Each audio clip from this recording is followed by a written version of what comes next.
Yeah, I'm doing this video about how the reason so-called black Americans haven't received reparations in 2021 because they don't want no reparations. You get what you want in this world, and you don't ask a thief to give you your property back. You take your property back. In the process of taking your property back, you might have to destroy this thief, this criminal. They always used to say, stealing carry no probation. You handle it and get back what they took from you. The problem with the so-called Negro is the Christianity and this false Christianity that they teach about holding hands and praying and turning other cheeks while the adversary is stabbing you in the back, poisoning your water, murdering you, robbing you, taking from you, enslaving you. Your reaction to that is praising Jesus, singing "We Shall Overcome," and holding hands and trying to get close to the murderer, the brutalizer. But not once that I could think of within the last, I would say, 1865 up until 2021, which is around 100 and, hold on, about 160 years or so. The one time that Negroes had any type of inclination of a reparation was during the Reconstruction Era. The idea of Lincoln was to give all of the territory, all of the land, all of the resources to the formerly enslaved Moors of the South. His last infamous speech, which you can watch it in this movie, Lincoln by Steven Spielberg, which after Spielberg directed this movie, his career evaporated. They must really despise this guy for making this movie, Lincoln. But the so-called Negro haven't really, even Martin Luther King said this, you must write your own Emancipation Proclamation. You must write your own Declaration of Independence. You must wage your own war for your own independence. It must be self-determination. And it was something similar to this self-determination last year during the looting, when the so-called black people just decided to take everything from the business districts because of George Floyd atrocity. And there was nothing the government could do about it. Imagine if this was normal or a continuation, protracted, something that just don't happen with the spur of the moment and it die down. The so-called Negro could have took over the whole country if this would have lasted 30 days. 30 continuous days took over the whole government. It would have been a war. And they couldn't, it's too many people and not enough military or enough police officers to combat millions of people in the United States in an urban setting, also a rural setting. It would have been bloodshed, but this is what is necessary to negotiate so-called reparations. You see right here, the Indian Removal Act. The Congress was at the 21st Congress decided they had to get rid of the Native Americans. They voted on genocide. And President Andrew Jackson signed this Removal Act to strip millions of indigenous Native and Indians, so-called Negroes, from their states and their territories. Forced them out in 1830, talking about the Caucasians wanted to expand southward and westward for cotton and other industries. See, the Caucasian in the United States have autonomy. The entire wealth of this government is at the disposal of the Caucasian.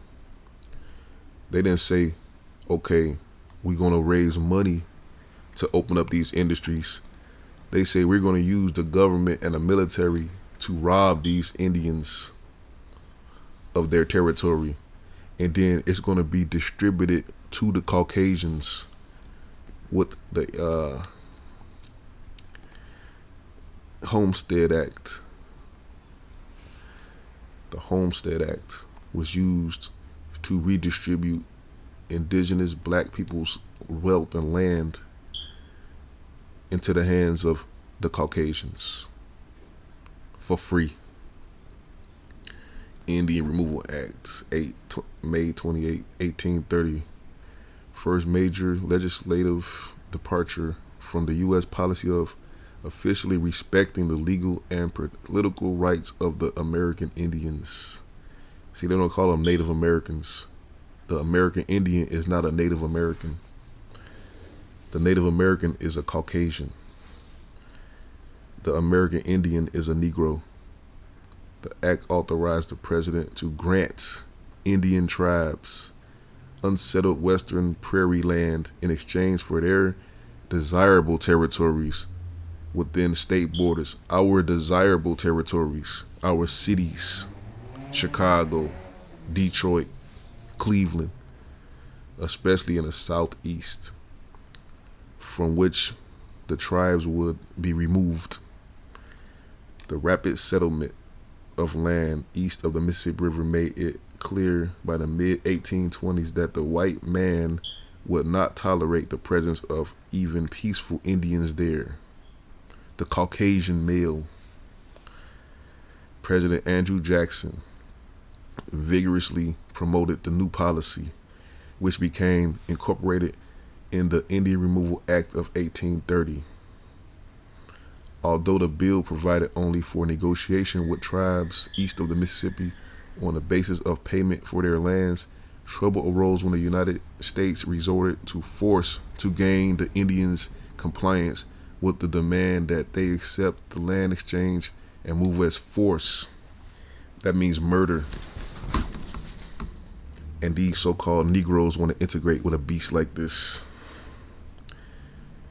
They want to integrate, want to hold hands. The Negro female is talking about Zadie, the divest movement. This beast who just committed genocide. These Negroes want to force themselves into submission to this with no resistance. Watch this, the Pottawatomi Trail of Death. The Pottawatomi Trail of Death was the forced removal by militia in 1838 of some members of the Pottawatomi Nation from Indiana to reservation lands. These Negroes want to hold hands with this.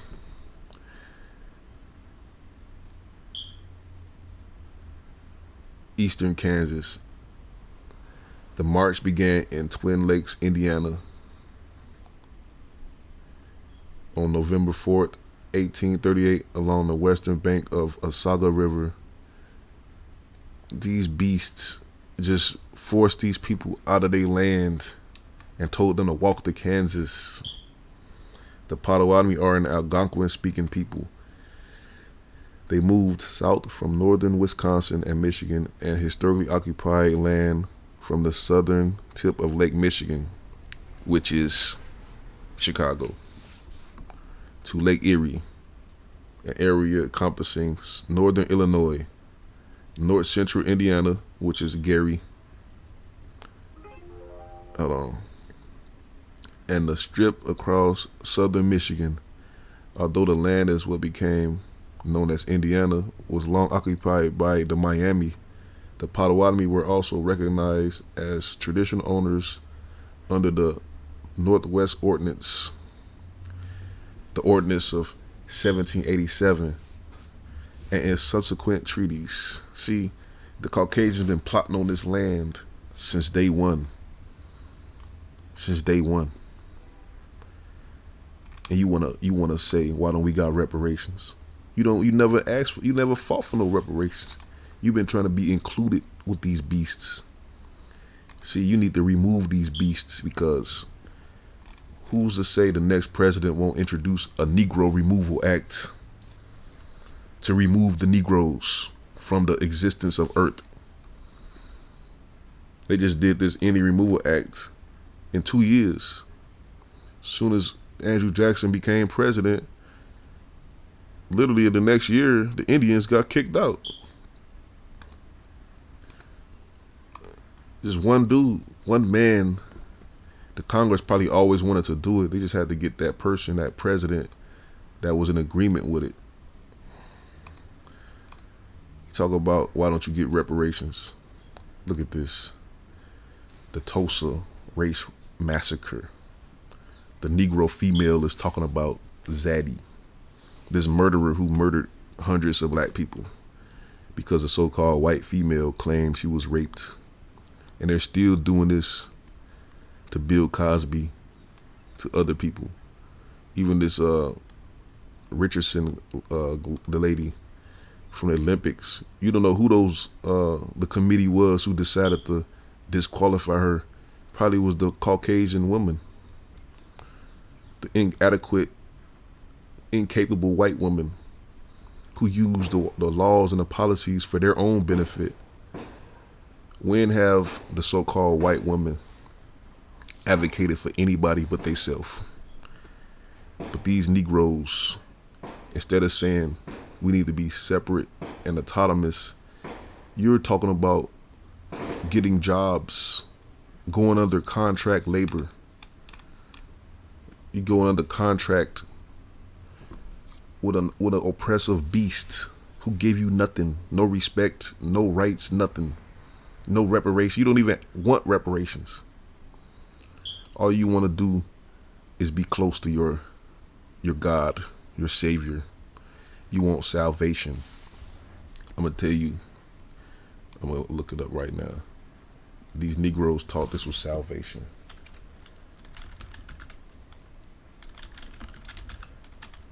Talented tent Negroes believed that this was their salvation.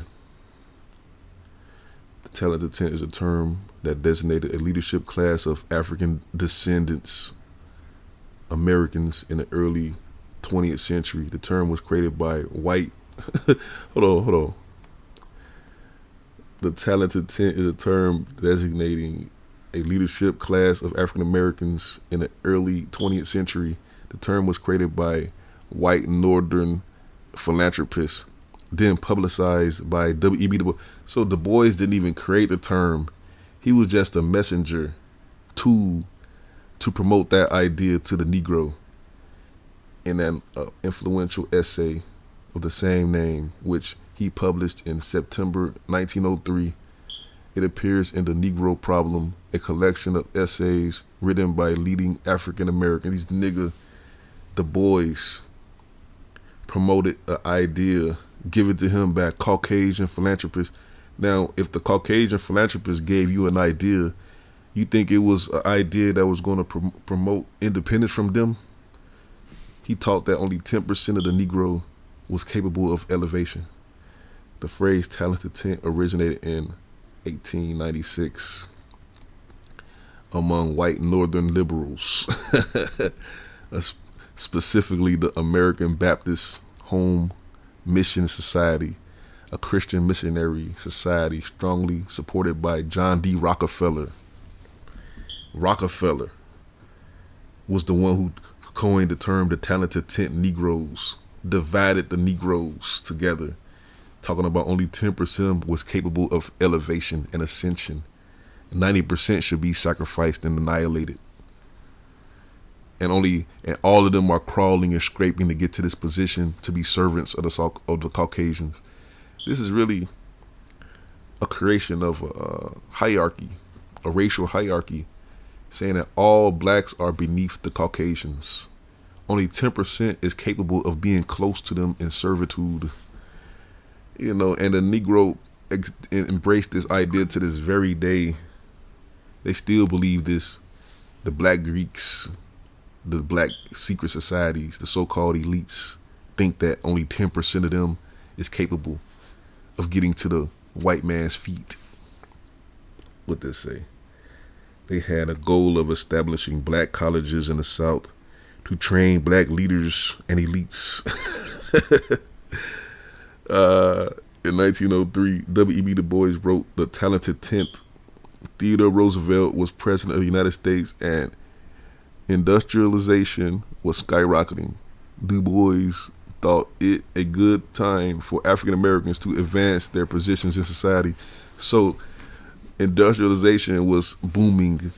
Du Bois told the Negro to not get into industrialization and manual median labor and to focus on intellectual endeavors.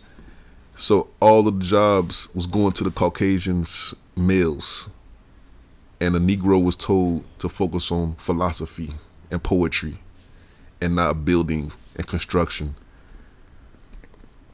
The talented tenth refers to the 1 in 10 black men that have cultivated the ability to become leaders of the black community by acquiring a college education, writing books, and becoming directly involved in social change. In The Talented Tenth, Du Bois argues that these college-educated African-American men, whether they was Negro men, they didn't use African-American, should sacrifice their personal interests and use their education to lead and better the black community. He say lead and better the black community in a time when the black community is being destroyed and murdered. How you gonna lead that doing poetry? You lead that doing war. You gotta be about war and building and training a military to counter this brutality. He strongly believed that the black community needed a classical education to reach their full potential rather than industrial education. He talking about the time in which they just say industrialization was skyrocketing. He's saying that we shouldn't focus on industrial education promoted by the Atlanta Compromise, endorsed by Booker T. Washington and some white philanthropists. He saw classical education as the pathway to bettering the black community and as a basis for what in the 20th century would be known as public intellectuals, public buffoons. The average Negro can't even cut their own grass because they got to get an illegal immigrant to cut the grass, to do their plumbing, to do their electrical work, to do their roofing. The average Negro, the intellectual boule, Greek Negro, have no ability whatsoever. The man Carter G. Woodson wrote that these were miseducated Negroes who don't even have the ability to do anything in their own community. You can't even build a house. You can't even lay a foundation. You can't even do anything that's tangible. You talking about studying literature and poetry. I mean, you could study poetry and literature, but you also can study how to build a house and how to do flooring and plumbing and construction. What was wrong with that? Booker T. Washington was about balanced education, learning theory and practice. The boy, he wasn't even talking about theory. He just didn't want the Negro to participate in the industrialization or the Industrial Revolution, because his whole talented tenth philosophy was given to him by John D. Rockefeller, who stole most of Chicago from the Indians, stole everything, and to keep the Negro away from what they stole, they put these Negroes out here to brainwash you, telling you you should be a soft, weak, intellectual Negro with no ability to defend from annihilation, from murder, genocide. You don't want revenge from what they did to you. You don't want retaliation. You don't want power. Every government nation has a means of power, economic power, infrastructure. You must have a military. You must have intelligence apparatus. You must have the agriculture. You must have construction. You must be able to rebuild. How can you do that just reading poetry? And you look at the Negro today, the average nigga is a poet, a musician, a singer, an entertainer, an actor. That's who get the money. Du Bois philosophy, not even Du Bois philosophy, Rockefeller's philosophy. The white philanthropist from the North told you that only 10% of the Negro is capable of ascension and being educated. And Du Bois promoted this philosophy. Instead of him promoting reparations for slavery, because he was close to that time period, he talking about being a poet and an author, writing a book. A book about what? Are you going to write a book about? Are you going to write a book about how to build a house, how to get free, how to get your land back? You're going to write a book about the atrocities committed against you? You're going to write books about that? What else I'm going to look up?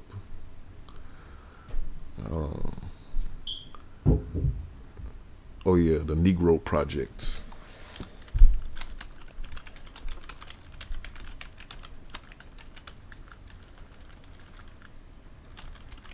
W.E.B. Du Bois was always the token Negro used to convince the blacks to destroy themselves.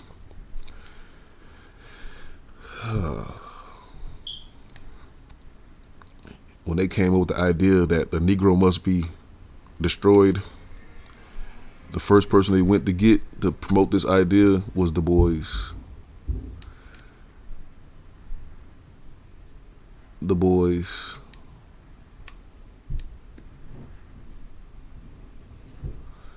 He was the one. He was the one that he was always the go-to to promote self-annihilation and genocide and suicide to the so-called Negro. The Repacking of Margaret Sanger. Let me search this. Here we go. Margaret Sanger believed unequivocally in voluntary family planning, not forced sterilization, while the sterilization of the severely mentally handicapped was popular among many intellectual circles for a while. By the time the birth control review had an issue entitled Sterilization Number, Margaret Sanger had not been affected by the publication for 4 years, and when she spoke of the Negro Project, hers was the language of W.E.B. Du Bois, with whom she worked side by side to correct the enormous mortality and morbidity rates among rural black women, infants, and children. This is racism. This is bigotry.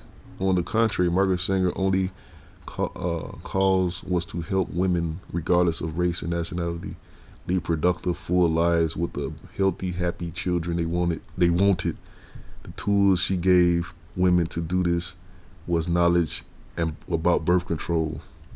Together with Martin Luther King, W.E.B. Du Bois, Eleanor Roosevelt, whatever that is, Kato in Japan, Lady Subsubla in India, and many, many others, Margaret Sanger strove to make a reality her most powerful dictum of all, one which, ironically but not surprisingly, Mr. Mosher ignores. Let every child be wanted. Let every child be a wanted child. So Martin Luther King was one of the people supported Margaret Sanger, huh?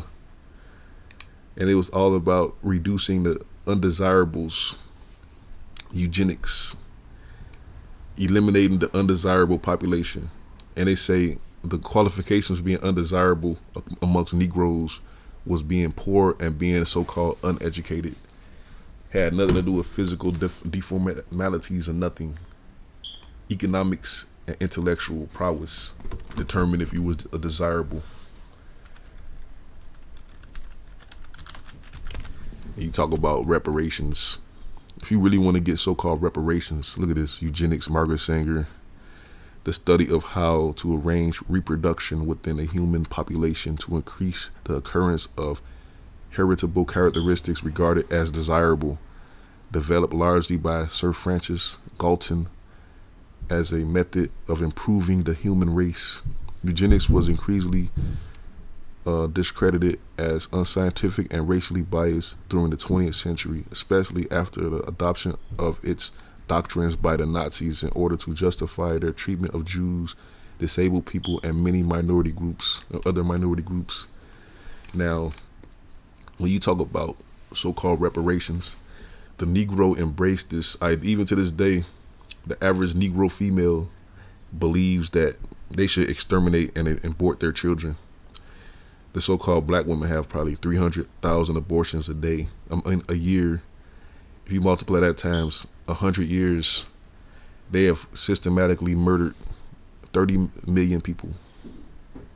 30 million people, the black women, because they embrace these ideologies by these white liberals. Rockefeller, you see, Du Bois wasn't an intellectual leader. He was a tool used by Rockefeller, Sanger, and whoever else wanted to use him to prostitute his oratory capabilities to convey this message to the uninformed, unintelligent, uneducated Negro that they must be destroyed. He say 10% of you should get all the money, 90% of you should starve to death and live in these ghettos. Okay. And then all of the people fighting to become these 10, eating each other, destroying each other. 100 people have to divide 10% of the resources. Instead of saying we're going to give you more, exceedingly more resources so you could be living in abundance without having to consume and eat each other, we're going to give you only enough for 10 people. So whoever's left after this fight is going to be the ones to succeed. The battle royal. And the so-called Negro spent over 160 years trying to integrate and trying to destroy themselves in order to be accepted by these white liberals, instead of forcing reparations and forcing separation and forcing independence and acquiring power.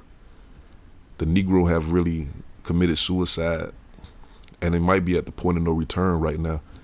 We might be at a situation in which we were like the days of Noah, in which all of the Negroes and everybody must be probably wiped out. We must start over because these Negroes are too far gone.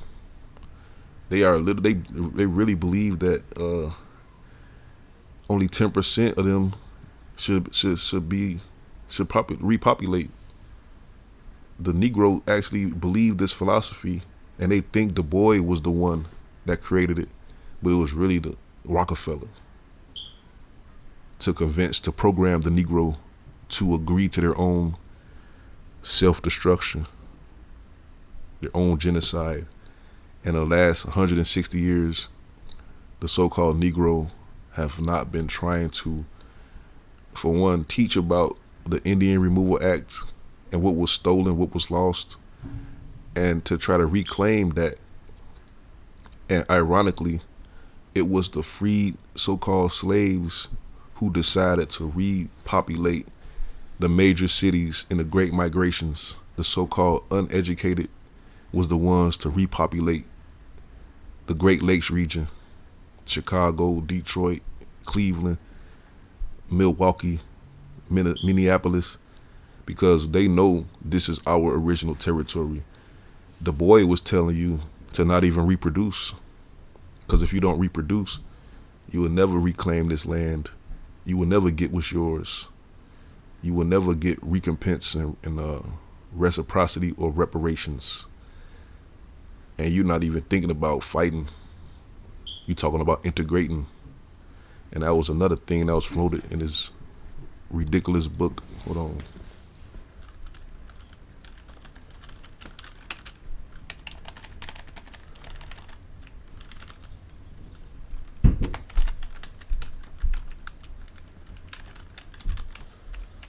This ridiculous book, Souls of Black Folks. Hold on. This ridiculous. This is the worst book ever. It's the worst book ever. Telling you that only 10% of the Negro should get all the money. All the effort should go just in empowering these 10% Negroes. And this the version I got. And they will lead you to salvation. And they talk about the quest for the golden fleece, the integration of the 10% who's left over, the remnant, like in the Bible when they talk about the remnant of the children of Israel who will go through Babylon captivity and Persian captivity. They would come back down to Jerusalem and they would be the cream of the crop, whatever. After all of that killing and destruction and separation, this Negro had a similar philosophy in this book, talking about they would have this utopia of integrating with the Caucasians, this fantasy of integrating with the beast who's been destroying and murdering and robbing you, killing you, and slandering you, iconoclasting you, destroying your history, your future, your past, everything, and you want to get close to them.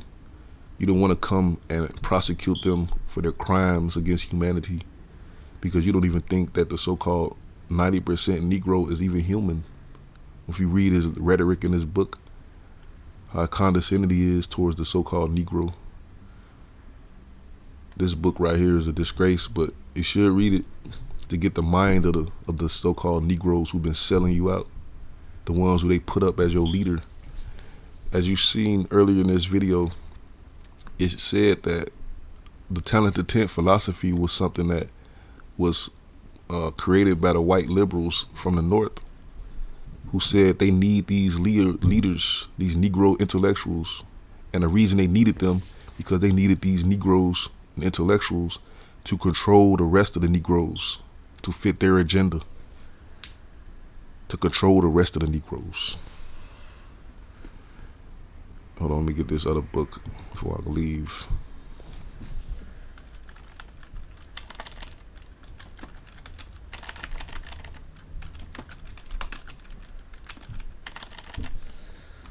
Up from Slavery. See, Du Bois countered Booker T. Washington in this book. He countered Up from Slavery, which was about self-determination, pulling yourself up and taking advantage of your own God-given ability. He believed that anybody had the ability. He want $5,000 for this book. It ain't crazy. That shows you how valuable this book is. It won $5,000. It's probably an original copy. It's a $5,000 book. Hold on. Are they out their minds? Are they insane? They won $5,000 for this book. It must be an original. It must be an original. See, these are the houses that, let me see. Yeah, these are some of the buildings that they built in Tuskegee.